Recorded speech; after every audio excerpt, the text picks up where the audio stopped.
Shalom Bapak Ibu yang terkasih dalam Tuhan Yesus Kristus. Bersyukur pada pagi hari ini kita masih diberikan kesempatan untuk kita boleh datang kepada Tuhan, untuk memuji dan menyembah Tuhan pada pagi hari ini. Mari kita siapkan hati kita untuk kita boleh bersama-sama berdoa syafaat pada pagi hari ini. Kita angkat satu pujian, kami memuji kebesaran-Mu.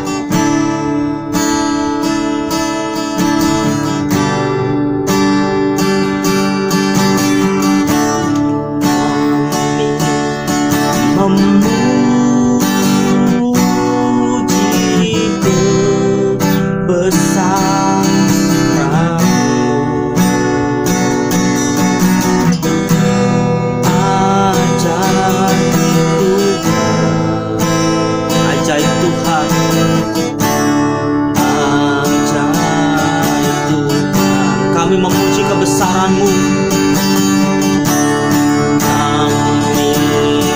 Kami memuji kebesaran-Mu. Ajaib Tuhan, ajaib Tuhan,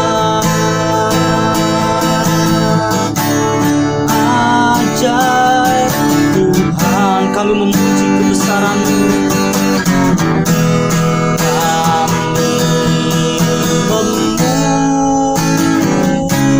Kami memuji kebesaran-Mu. Ajaib Tuhan,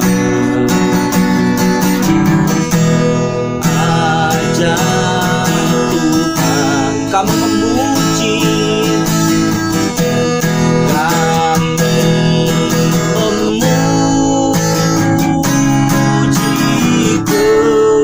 kebesaran-Mu.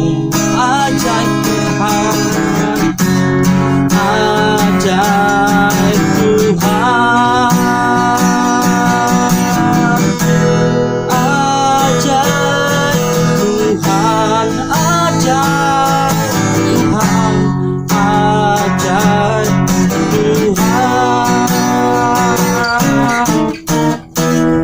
ajaib Tuhan. Bapak, pada pagi hari ini kami bersyukur Tuhan Yesus, kami berdoa pada pagi hari ini Tuhan, mengangkat tangan kami Tuhan Yesus untuk bangsa dan negara kami yang kami cintai Tuhan, Indonesia.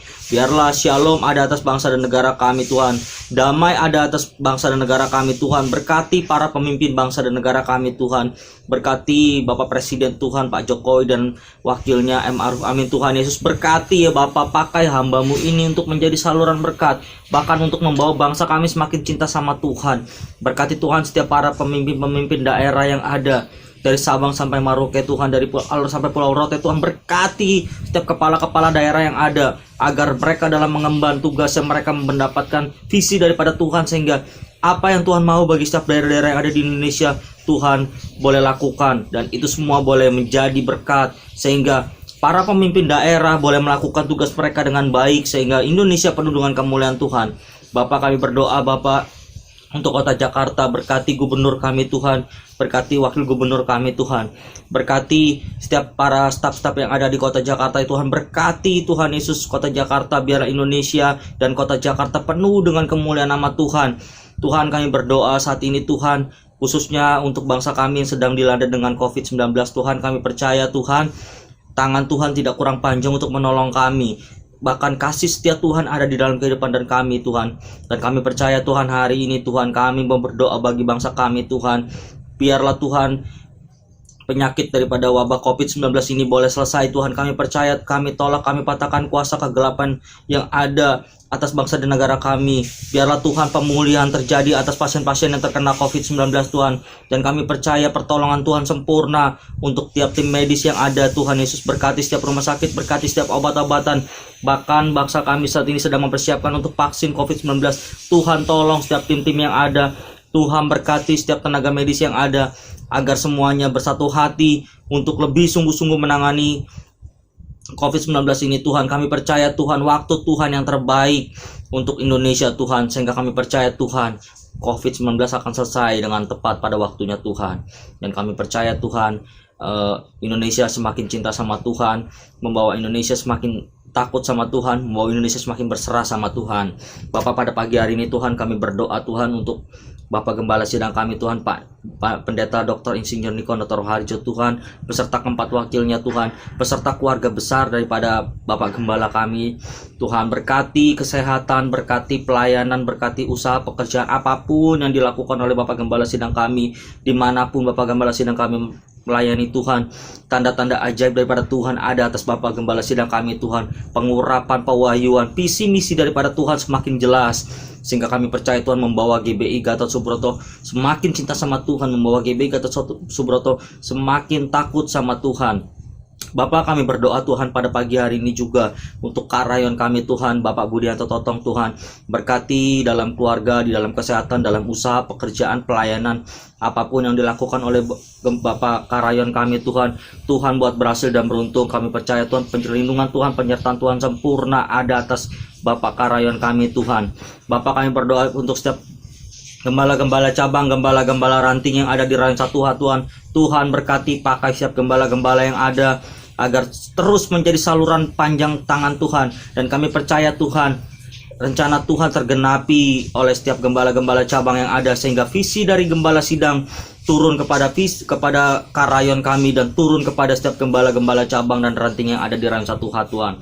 Terima kasih Bapak, pada pagi hari ini kami berdoa Tuhan Yesus secara khusus untuk gembala di GBI Care Tuhan, gereja yang kami cintai Tuhan. Berkati Bapak Ajis dan juga Ibu Margaret Tuhan di dalam pengembalaan di GBI Care Tuhan. Berkati beliau di dalam kesehatan, di dalam keluarga, di dalam usaha pekerjaan, dan apapun yang beliau lakukan. Kami percaya Tuhan buat berhasil dan beruntung. Di dalam pelayanan pun kami percaya ada pertolongan dan perlindungan Tuhan yang sempurna, sehingga tanda-tanda ajaib menyertai kehidupan Bapak Gembala kami Tuhan. Terima kasih Bapak.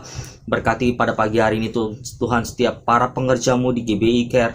Berkati setiap tim-tim yang ada di GBI Care. Sekalipun kami saat ini sedang ibadah online, kami percaya kami tetap solid di dalam Tuhan. Kami percaya Tuhan, kami tetap memiliki unity bersama-sama dengan Tuhan, membawa gereja GBI Care semakin takut sama Tuhan, membawa GBI Care semakin cinta sama Tuhan. Dan kami percaya Tuhan, pada pagi hari ini bukan hanya pengerjamu yang diberkati, tetapi jemaatmu Tuhan. Kami percaya kami taruh semuanya ke dalam tangan kasih Tuhan.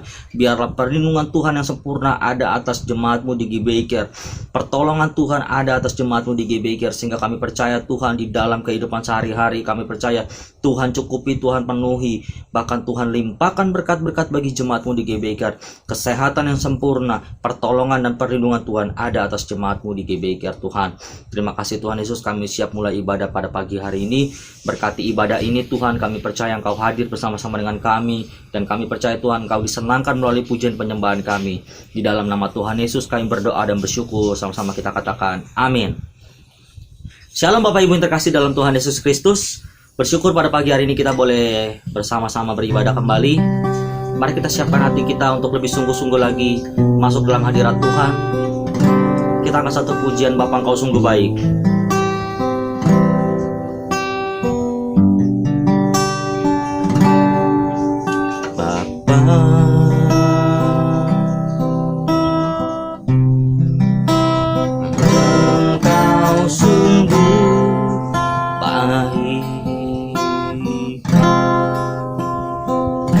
Kasih-Mu melimpah di hidupku.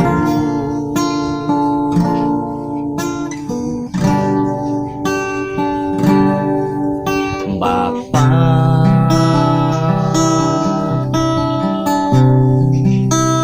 ku berterima kasih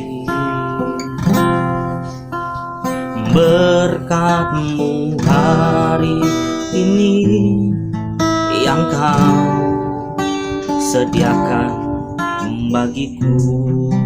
Ku naikkan syukur,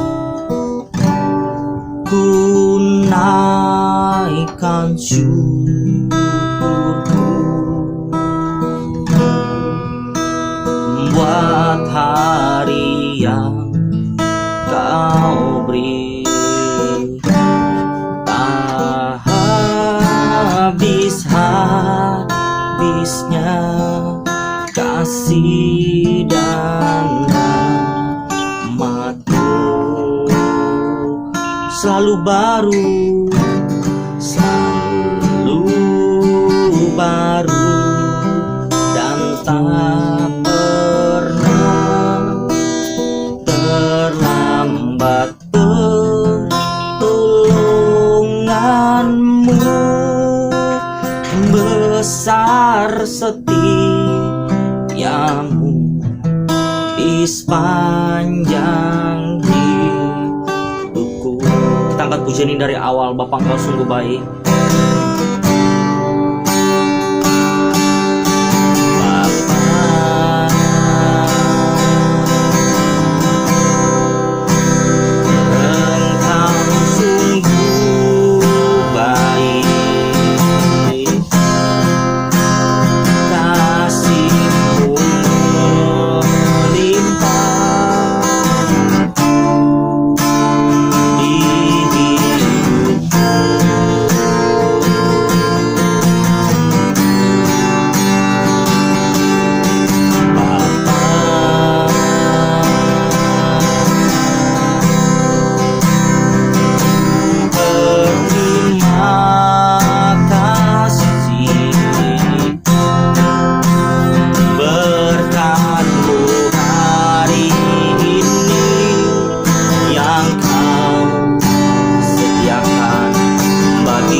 setiamu besar, setiamu besar, besar setiamu.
Happy Sunday semuanya! Banyak orang bertanya-tanya, apakah pandemi yang kita hadapi adalah tanda kedatangan Tuhan Yesus yang kedua kali?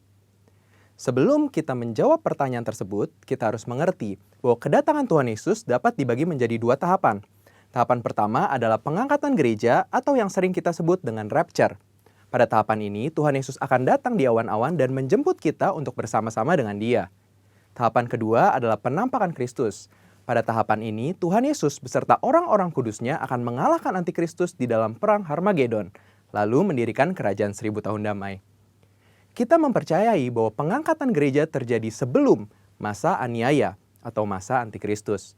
Sehingga pertanyaannya adalah, apakah pandemi seperti COVID-19 saat ini dapat dikatakan sebagai tanda bahwa pengangkatan gereja atau rapture sudah dekat? Dalam Matius 24 ayat 4-12, Tuhan Yesus memberitahu murid-muridnya mengenai tanda-tanda yang akan terjadi menjelang kedatangannya yang kedua kali, yaitu yang pertama, goncangan-goncangan terhadap orang percaya. Yang kedua, goncangan-goncangan terhadap semua orang di bumi. Dan yang terakhir, pemberitaan Injil di seluruh dunia. Nah, yang perlu kita perhatikan adalah pada Lukas 21 ayat yang ke-11, Tuhan Yesus memberikan tanda-tanda yang dapat dirasakan oleh semua orang. Dan akan terjadi gempa bumi yang dahsyat. Di berbagai tempat akan ada penyakit sampar dan kelaparan. Dan akan terjadi juga tanda-tanda yang mengejutkan. Dan tanda-tanda yang dahsyat dari langit. Tanda-tanda yang Tuhan ungkapkan adalah kejadian yang harus terjadi. Karena itu adalah bagian dari rencananya. Dan tanda-tanda ini akan terjadi berulang-ulang di dalam sejarah manusia sebelum kedatangan Tuhan Yesus. Kita telah melihat banyak goncangan terjadi terhadap orang percaya. Banyak orang Kristen dianiaya karena percaya kepada Tuhan Yesus. Goncangan-goncangan juga terjadi kepada semua orang di bumi, seperti bencana alam, krisis ekonomi, bahkan merebaknya sakit penyakit. Efek dari goncangan-goncangan ini adalah meluasnya pemberitaan Injil, karena orang semakin mencari Tuhan di tengah penderitaan. Dan goncangan juga mendorong kita untuk segera melakukan apa yang Tuhan perintahkan, khususnya amanat agung. Dari pengertian ini, dapat kita simpulkan bahwa pandemi dapat dikatakan sebagai bagian dari tanda-tanda kedatangan Tuhan Yesus yang kedua kali. Saudara, yang perlu diingat adalah kita tidak dapat mengatakan bahwa setelah pandemi ini Tuhan Yesus pasti akan langsung datang. Tetapi kita juga tidak bisa berkata bahwa sesudah pandemi ini Tuhan Yesus pasti tidak akan datang. Karena Tuhan Yesus jelas mengajar bahwa orang percaya tidak dapat menghitung atau menduga kapan waktu kedatangannya. Tidak ada yang tahu. Tetapi kita diminta untuk mempersiapkan diri menyambut kedatangannya. Mengenai kedatangan Tuhan Yesus yang kedua kali yang sudah amat dekat juga sudah disampaikan Roh Kudus sejak 2009 kepada Pastor Niko Nyotora Harjo. Roh Kudus menunjukkan dalam Yoel 2 ayat 28-32 bahwa akan terjadi pencurahan Roh Kudus juga goncangan-goncangan yang luar biasa. Akan tetapi melalui hal tersebut akan ada banyak orang berseru kepada Tuhan dan diselamatkan. Tahun 2013, Tuhan memberikan pernyataan melalui Pastor Niko bahwa yang dimaksud dengan pencurahan Roh Kudus adalah Pentakosta yang ketiga. Sejak saat itu, Pentakosta ketiga aktif disebarkan di mana-mana.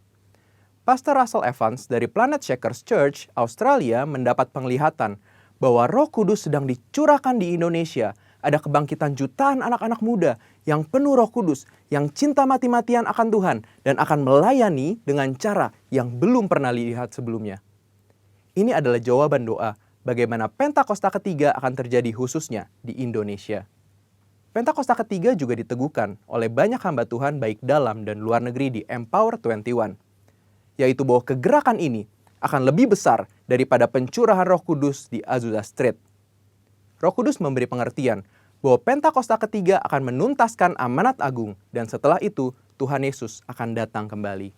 Kita percaya bahwa ini pasti terjadi. Kita dapat mengambil kesimpulan bahwa pandemi yang sedang terjadi hari-hari ini adalah bagian dari tanda-tanda penggenapan Pentakosta ketiga, di mana pencurahan Roh Kudus dan goncangan yang terjadi akan mengakibatkan banyak orang berseru kepada Tuhan dan diselamatkan.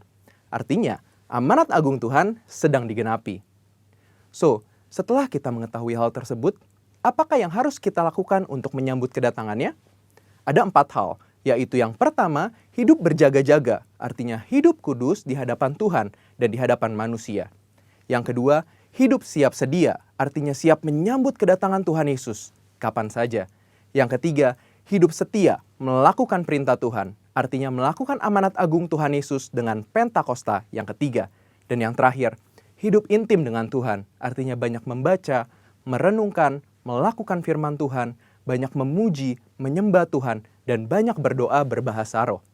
Saudara, walaupun pandemi COVID-19 mempunyai dampak negatif bagi dunia, tetapi jangan lupa, bagi kita yang percaya kepada Tuhan Yesus, pandemi ini adalah bagian dari tanda-tanda kedatangan Tuhan Yesus untuk menjemput kita, gerejanya. Mari persiapkan diri kita dan senantiasa menanti-nantikan kedatangannya. Haleluya! Tuhan Yesus memberkati. Mari kita memperkatakan arti Pentakosta ketiga. 1. Pentakosta ketiga adalah pencurahan Roh Kudus yang dahsyat di zaman now, melebihi yang terjadi di Azusa Street.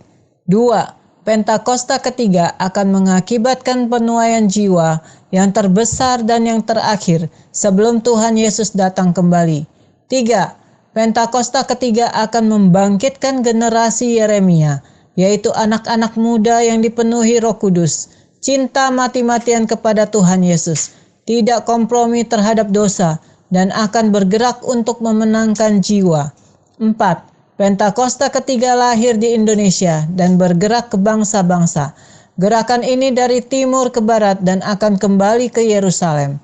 5. Pentakosta ketiga akan memberikan kuasa untuk menyelesaikan amanat agung, dan setelah itu Tuhan Yesus datang kembali. Amin. Kini tiba saatnya kita untuk mendengar kebenaran firman Tuhan pada pagi hari ini. Kita siapkan hati kita untuk kita boleh menerima kebenaran firman Tuhan yang akan disampaikan oleh hamba-Nya. Kita angkat satu pujian satu-satunya yang kuandalkan.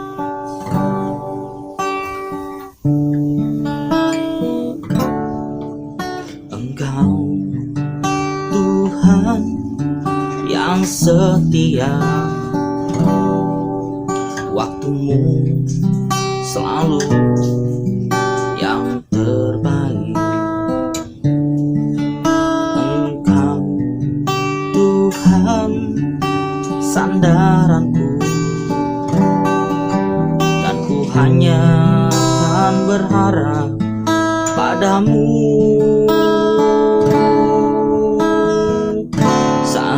Satu-satunya yang ku andalkan,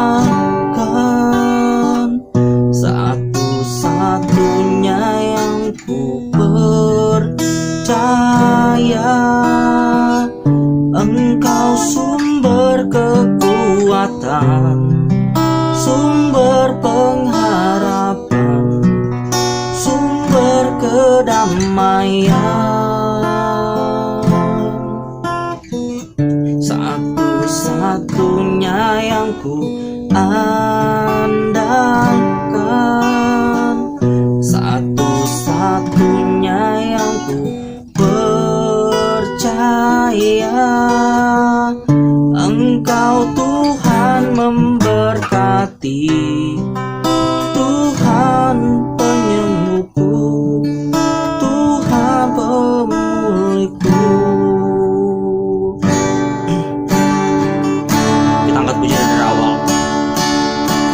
Engkau Tuhan yang setia, waktumu selalu yang terbaik.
Bapa, kami bersyukur pada pagi hari ini Tuhan, kami boleh memuji menyembah Tuhan. Dan kami percaya Tuhan Kau disenangkan melalui pujian penyembahan kami. Dan kami percaya Tuhan, ketika pujian penyembahan dinaikkan, Nama-Mu saja yang boleh ditinggikan atas pujian penyembahan kami Tuhan. Kami bersyukur Tuhan pada pagi hari ini tiba saatnya kami duduk diam di dalam hadirat-Mu. Kami percaya Tuhan, sebentar kami mendengar kebenaran firman-Mu, urapi hamba-Mu dan urapi kami semua Tuhan. Biarlah Roh Kudus memberikan kami hikmat, pengetahuan yang baru sehingga kami keluar sebagai umat pemenang yang melakukan kehendak Bapa pada zaman ini. Terima kasih Tuhan, tutup bungkus kami semua dengan kuasa darah Roh Kudus. Kami tolak, kami hancurkan kuasa kegelapan yang mengganggu jalannya ibadah dan kebenaran firman-Mu pada pagi hari ini. Di dalam nama Tuhan Yesus kami berdoa dan bersyukur. Haleluya. Amin. Shalom, Jemaat GBI Care Laguna Pluit yang dikasihi Tuhan. Kembali lagi kita boleh mengucap syukur kepada Tuhan. Lewat kebenaran firman Tuhan yang akan disampaikan, kita percaya bahwa Tuhan akan berbicara kepada kita pribadi lepas pribadi. Dan kita percaya dan yakin di tengah-tengah pandemi ini pun perlindungan dan penyertaan Tuhan tidak pernah meninggalkan kita.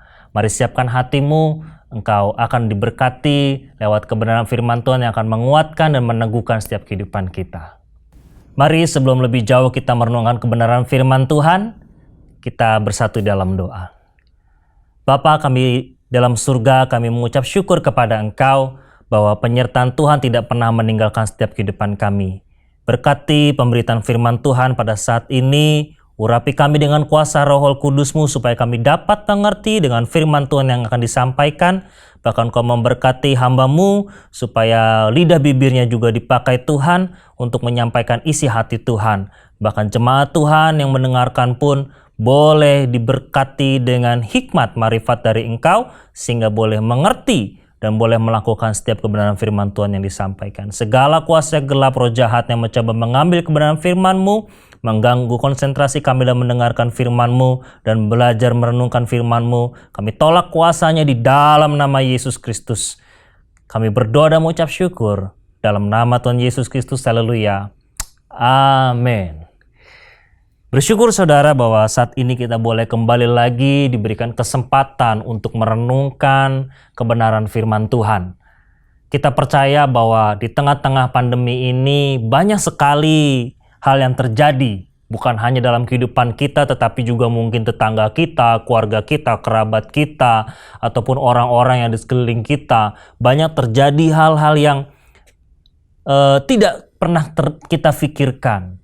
Ada yang mengalami sakit penyakit, ada yang mengalami juga kesusahan dalam ekonomi, ada yang di PHK, ada yang tidak terima gaji full, ada yang juga kantornya sudah tutup atau pabriknya sudah tutup. Banyak sekali yang terjadi.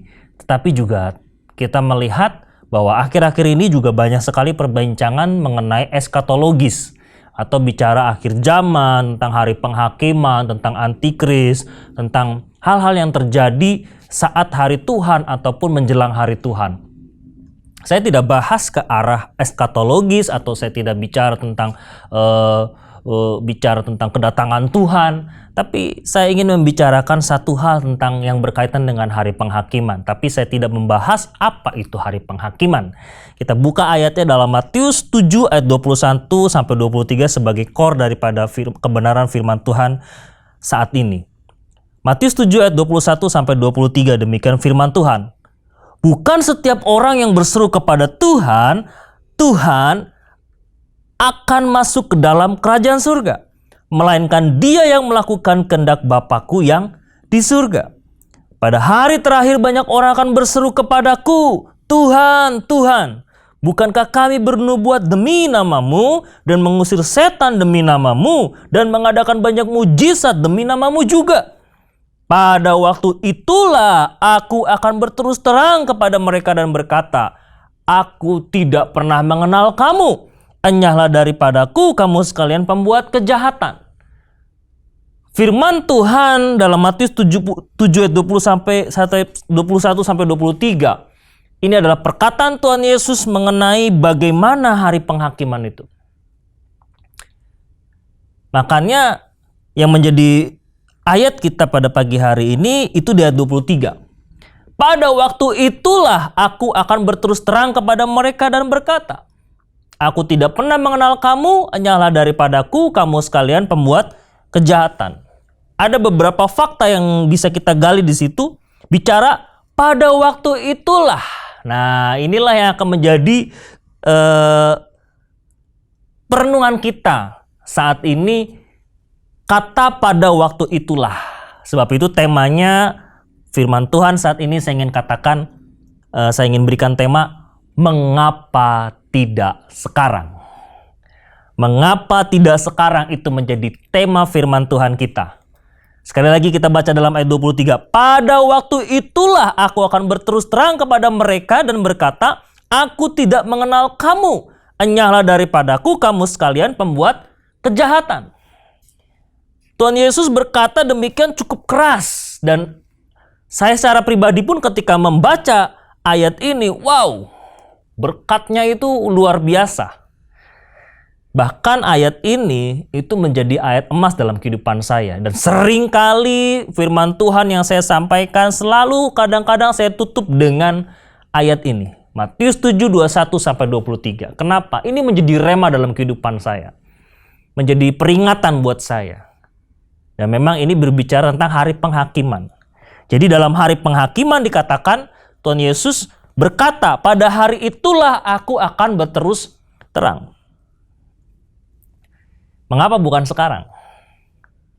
Kalau jadi ada satu pertanyaan yang boleh saya ajukan kepada kita, bahkan juga saya bertanya kepada diri saya sendiri, satu pertanyaan, mana yang lebih mengerikan? Ditolak Tuhan, seperti dalam ayat 23 tadi, enyahlah engkau pembuat kejahatan, atau kita terkena pandemi atau wabah COVID-19 ini. Karena pandemi atau wabah COVID-19 ini bukan hanya bicara kesehatan, sakit penyakit, terkena virus, ada yang positif, ada yang negatif, ada yang meninggal, tetapi juga bicara tentang krisis ekonomi. Dan di balik itu semua ada krisis iman. Mana yang kita pilih? Mana yang lebih mengerikan? Ditolak Tuhan atau kita mengalami pandemi atau wabah COVID-19? Hal ini sangat menggelitik dalam hati saya. Mana sih yang harus saya pilih? Saudara bisa menjawab pribadi lepas pribadi, nggak usah dikasih tahu, oh saya pilih yang ini, saya pilih yang ini, nggak usah. Jawab dalam hati saja. Mana yang kita pilih? Akhirnya dari situ timbul lagi satu pertanyaan. Mengapa harus pada hari penghakiman Tuhan?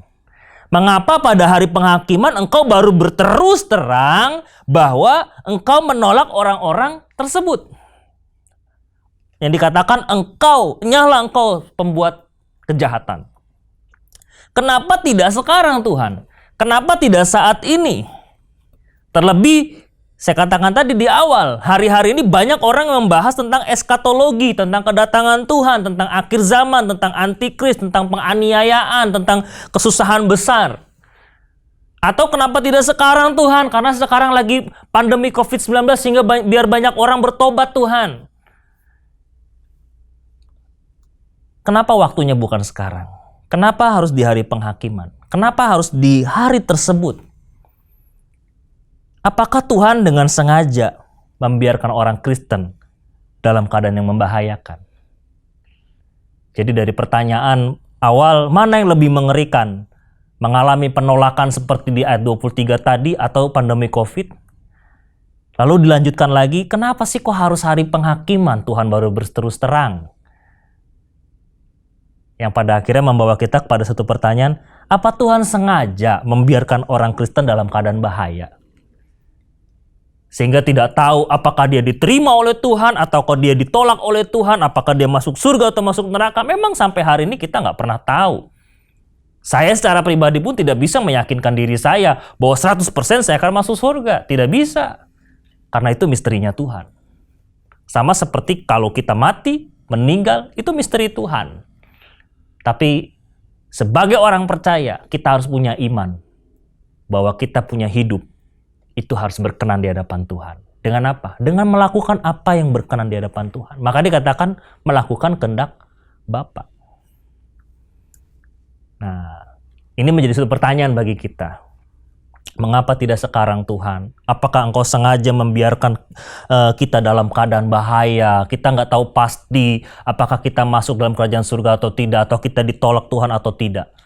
Apalagi di tengah-tengah pandemi ini Tuhan, kita nggak tahu nih, ya kan? Karena kita melihat sekarang banyak gereja yang juga belum banyak buka, banyak yang sekarang gereja hanya online.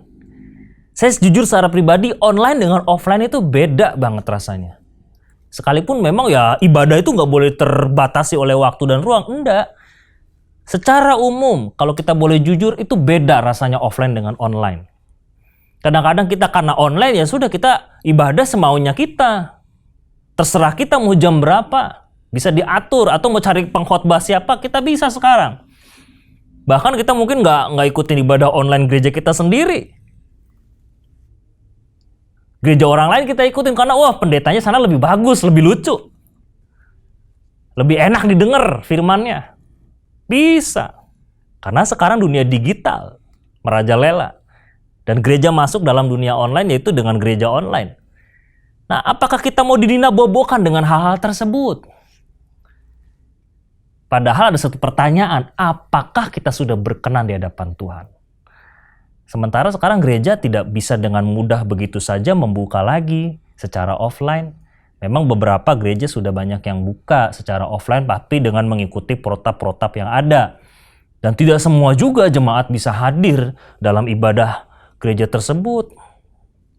Sehingga mau nggak mau ya tetap kembali ke online. Ya.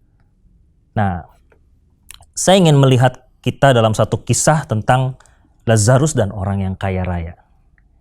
Kita baca dalam Lukas 16 ayat 19 sampai dengan 31.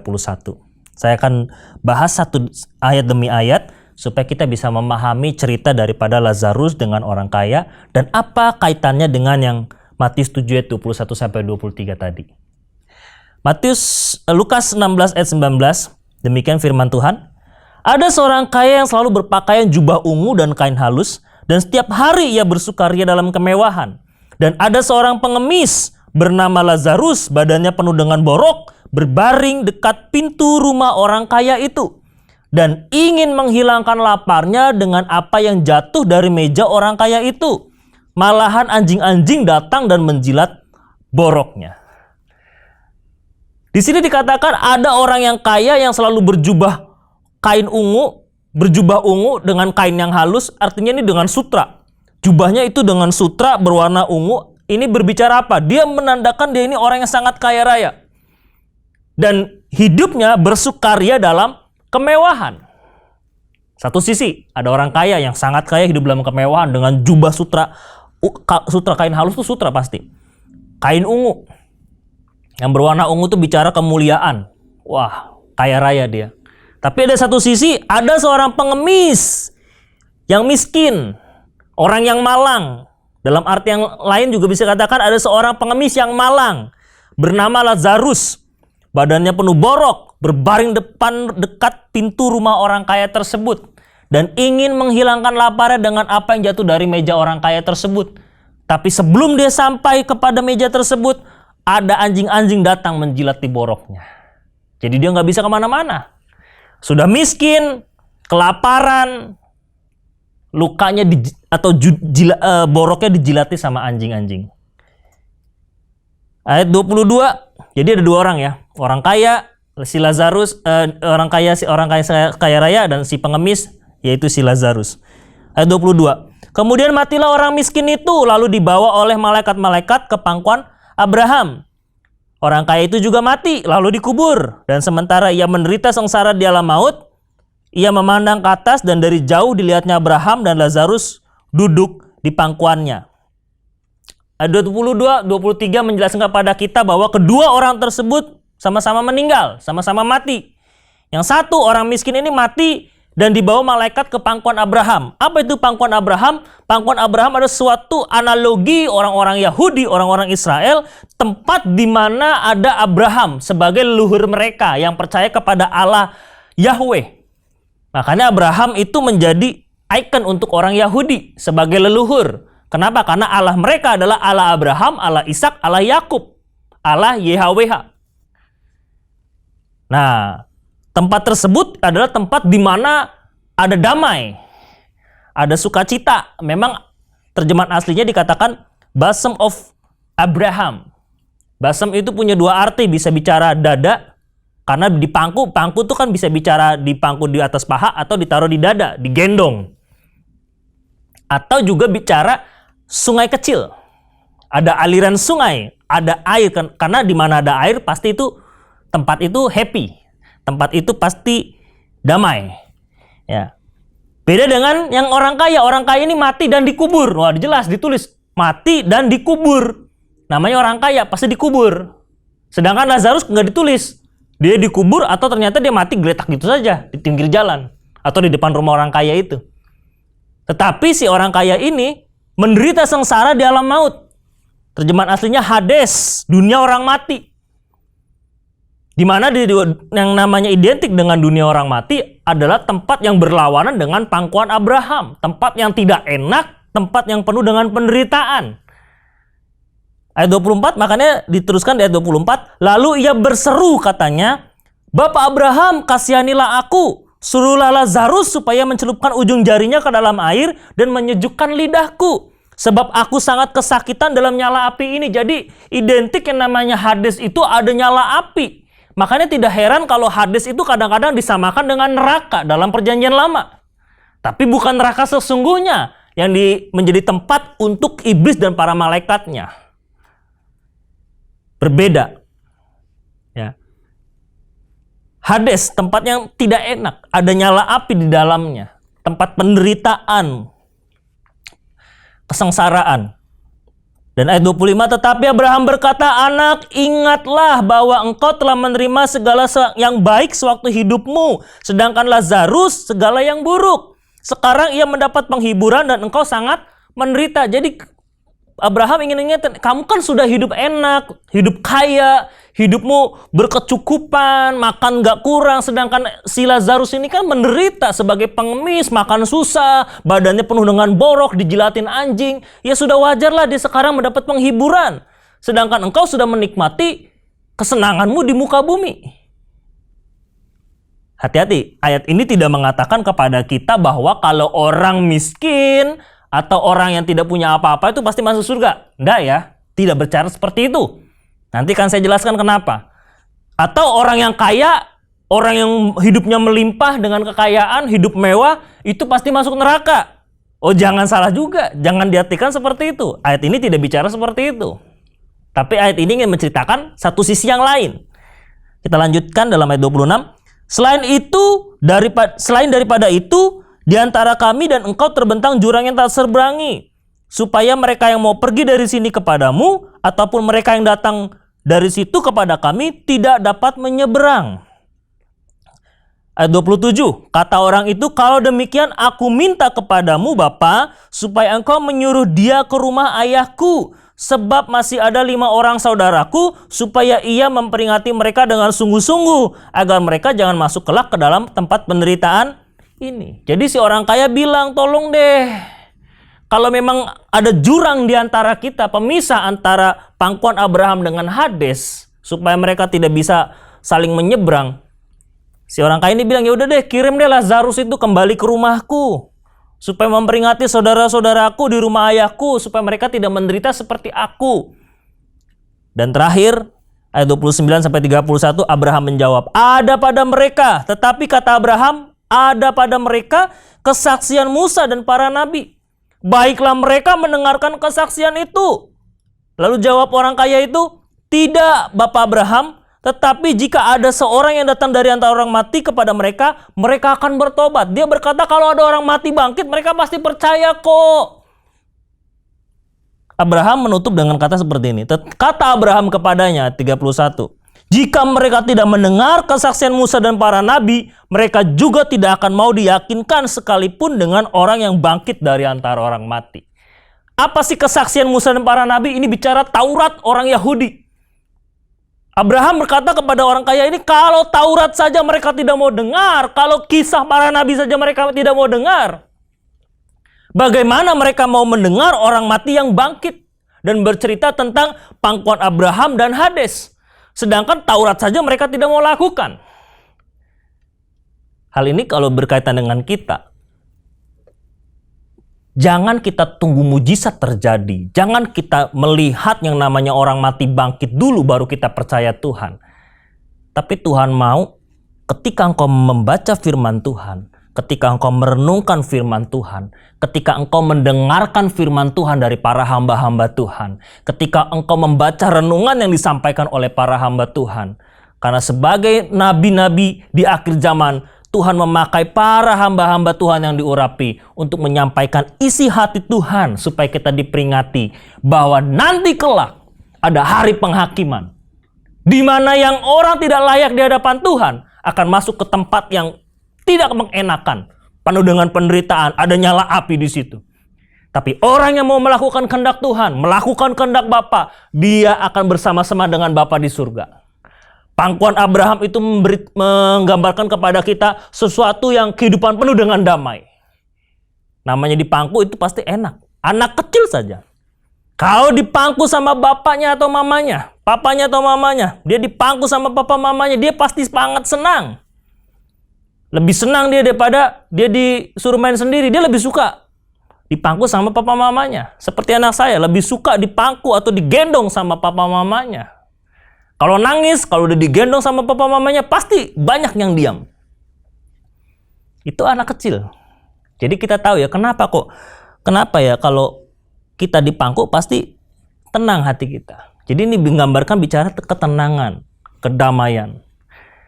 Nah, Lukas 16 ayat 19-30 itu adalah 31 tadi adalah kisah yang memberikan kepada kita bahwa Lazarus dan orang kaya memang tidak pernah tahu kapan atau tempat terakhirnya ada di mana. Sama seperti kita sekarang, kita tidak pernah tahu dan kita tidak akan pernah tahu kapan kita dipanggil Tuhan, kapan kita meninggal. Itu rahasia Tuhan, itu misteri Tuhan. Bahkan kemana kita akan pergi pun nantinya kita belum tahu. Kita tidak tahu apa kita masuk surga atau masuk neraka. Kita tidak pernah tahu. Tapi sebagai orang percaya dan sebagai hamba Tuhan, saya mengingatkan kepada kita, punyalah iman percaya bahwa kita pasti masuk surga. Tapi sekali lagi ingat, iman tanpa perbuatan adalah mati. Jadi jangan hanya engkau beriman, tapi lakukanlah suatu perbuatan. Ini yang ingin saya katakan dari awal. Jadi bukannya Tuhan tidak mengingatkan orang kaya tersebut. Tetapi Tuhan sudah memperingati orang kaya tersebut. Sudah memperingatinya dengan apa? Ada yang namanya dikatakan di situ kan kesaksian Musa dan para nabi. Ini bicara Taurat. Tuhan sudah menyediakan sarana buat kita semua. Yaitu apa?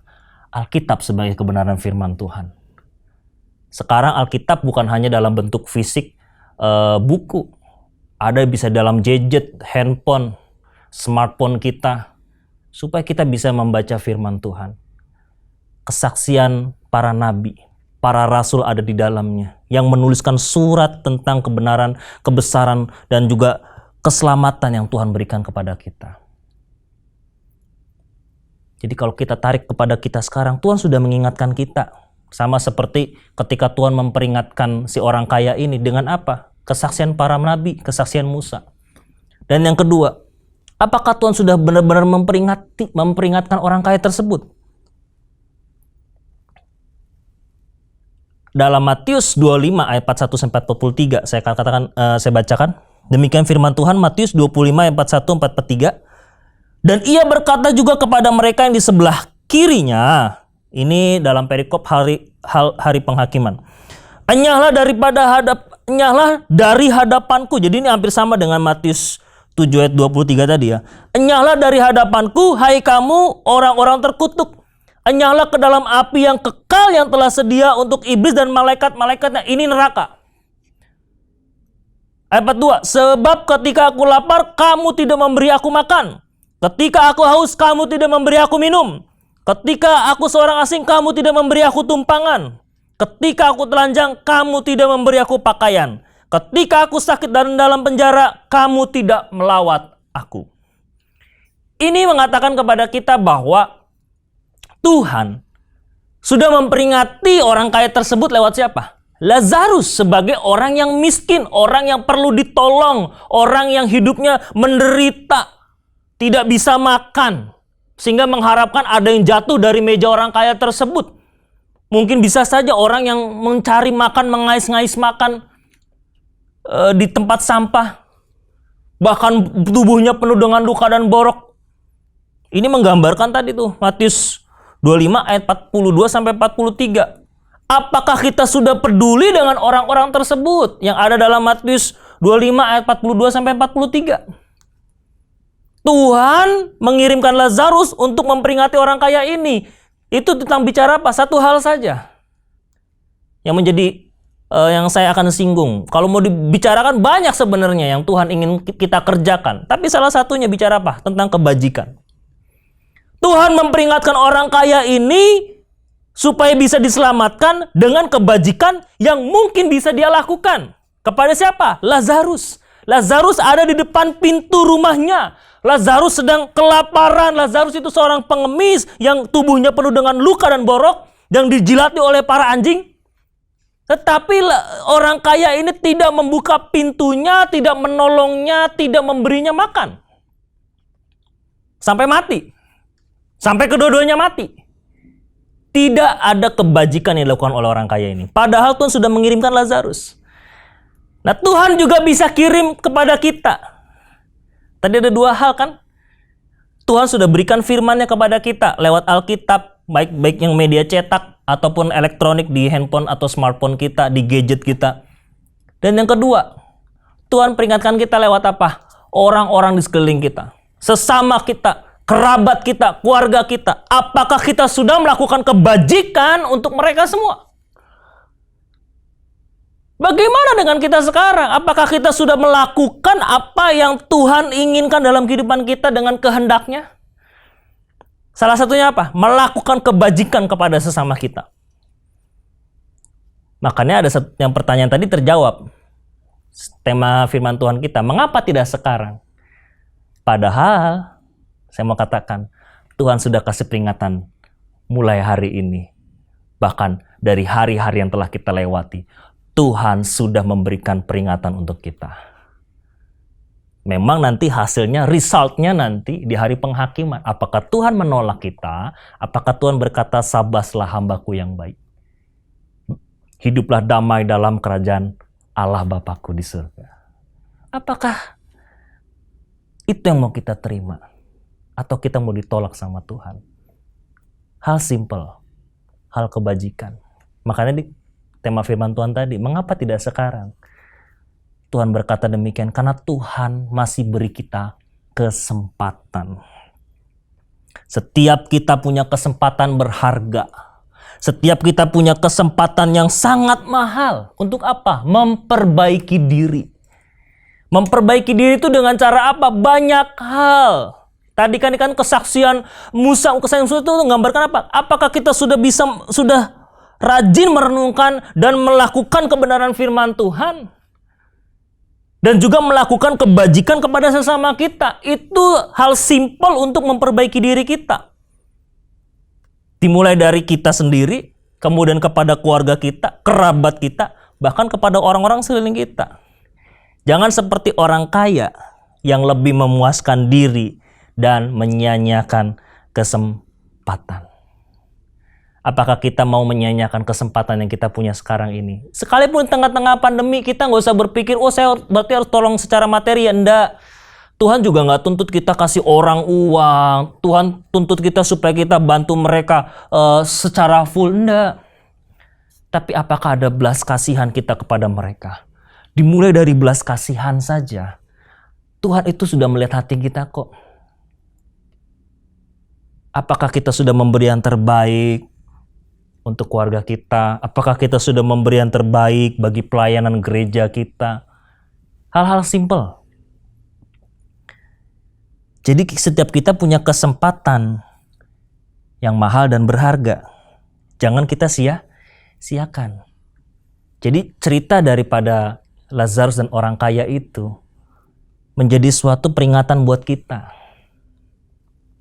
Yaitu suatu analog kisah orang yang merasa dirinya tidak dalam bahaya, yaitu si orang kaya, tetapi justru tertolak oleh Tuhan. Apakah kita di posisi tersebut? Kita merasa diri kita sudah tidak dalam bahaya. Kenapa? Karena saya rajin ke gereja, karena saya membantu pelayanan. Ingat, orang yang merasa dirinya tidak dalam bahaya, hati-hati, jangan-jangan tertolak oleh Tuhan. Kenapa itu bisa terjadi? Karena kita merasa puas diri. Jangan merasa puas diri dengan pelayanan, bahkan karunia roh yang kita miliki. Kalau kenyataannya Tuhan tidak pernah menikmati kita, karena kita hanya sibuk menjadi pelayannya di dalam pekerjaan Tuhan, bukan sibuk melayani Tuhan secara pribadi, punya hubungan yang intim dengan Tuhan, dan melakukan apa yang menjadi kehendak Bapa. Itu apa? Melakukan kebajikan, melakukan hal-hal yang penuh dengan kasih. Oleh karena itu, sebagai kesimpulan saya mau katakan, mari kita mau koreksi sikap hati kita kepada Tuhan, kepada sesama kita. Dan selalu waspada, berjaga-jagalah. Karena kita tidak tahu kapan hari Tuhan datang. Kapan kedatangannya kita pun tidak tahu. Kapan hari penghakiman kita tidak tahu.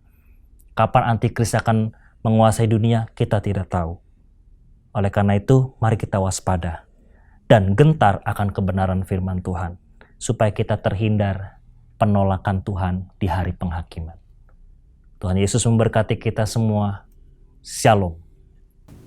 Mari kita bersatu dalam doa untuk menutup kebenaran firman Tuhan pada pagi hari ini.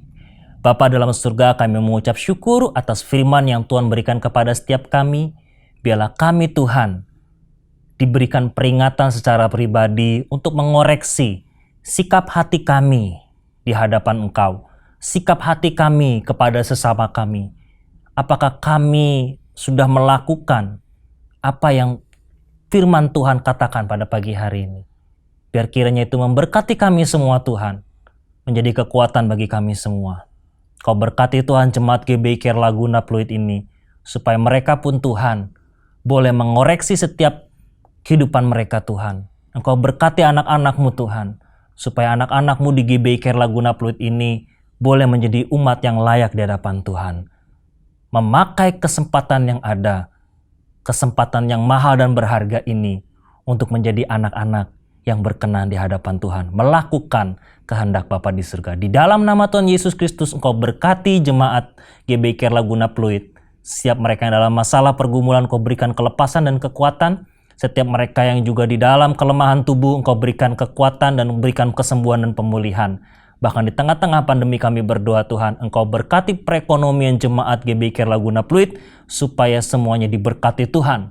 Bahkan kami berdoa juga buat Bapak Gembala kami, untuk staf pengurus yang ada, supaya semuanya boleh tetap setia melayani pekerjaan Tuhan dan melayani Tuhan secara pribadi. Terima kasih Tuhan, kami mengucap syukur atas kebenaran firman Tuhan yang disampaikan. Biarlah benih firman Tuhan ini tertanam, bertumbuh, berkembang, berbuah, menjadi berkat bagi kami dan juga bagi sesama kami. Di dalam nama Tuhan Yesus Kristus, kami berdoa mengucap syukur. Haleluya. Amin. Selamat hari Minggu, Tuhan Yesus memberkati. Shalom. Gembala dan jemaat GBI Care Laguna Pluit mengucapkan terima kasih atas pelayanan firman Tuhan yang telah disampaikan oleh hambanya. Tuhan Yesus memberkati. Bagi jemaat Tuhan yang memiliki anak-anak, diharapkan untuk mengajak anak-anaknya untuk mengikuti ibadah sekolah minggu. Link YouTube ada di kolom deskripsi tayangan ini. Bagi jemaat Tuhan yang ingin memberkati pekerjaan Tuhan di GBI Care Laguna Pluit, dapat memberikan persembahan persepuluhan, persembahan umum, dan pengucapan syukur melalui rekening GBI Care di rekening BCA atas nama GBI Care Pluit. Tuhan Yesus memberkati.